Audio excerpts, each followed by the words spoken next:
আমাদের সিদ্ধান্ত হয়েছে স্থানীয় সরকার নির্বাচনে আমরা অংশগ্রহণ করব ইনশাআল্লাহ, এবং সম্পূর্ণ আলাদাভাবে ওই 11 দলীয় জোট বা অমুক এগুলো সাথে নয়, আমরা এককভাবেই আল্লাহর রহমতে আমরা নির্বাচনে প্রতিদ্বন্দ্বিতা করব ইনশাআল্লাহ।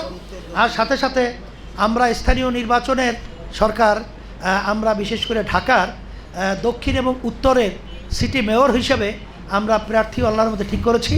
আজকে আপনাদের মাধ্যমে জাতিকে জানাতে চাই, আর আমরা ঘোষণা করছি আমাদের ঢাকা উত্তর সিটি কর্পোরেশন নির্বাচনে ইসলামী বাংলাদেশের মনোনীত প্রার্থী হিসাবে আতিকুর রহমান মুজাহিদ, কেন্দ্রীয় সভাপতি ইসলামী যুব আন্দোলন বাংলাদেশ, তাকে আমরা ঘোষণা করছি আতিকুর রহমান মুজাহিদ। আলহামদুলিল্লাহ। ঢাকা মহানগর উত্তরে আপনার ঢাকা সিটির মেয়র প্রার্থী হিসাবে আমরা উত্তর সিটির আতিকুর রহমান মুজাহিদ, কেন্দ্রীয় সভাপতি ইসলামী যুব আন্দোলন আমাদের সহযোগী সংগঠনের বাংলাদেশ, এসে এখানে আছে। সবাই দোয়া করবেন এবং তার জন্য আপনারা সহযোগিতা করবেন ইনশাআল্লাহ।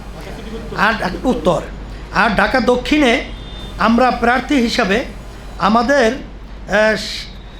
সাবেক ছাত্রনেতা হাফেজ মাওলানা ফজলুল করিম মারুফ, আপনাদের সুপরিচিত, আপনাদের মহব্বতী।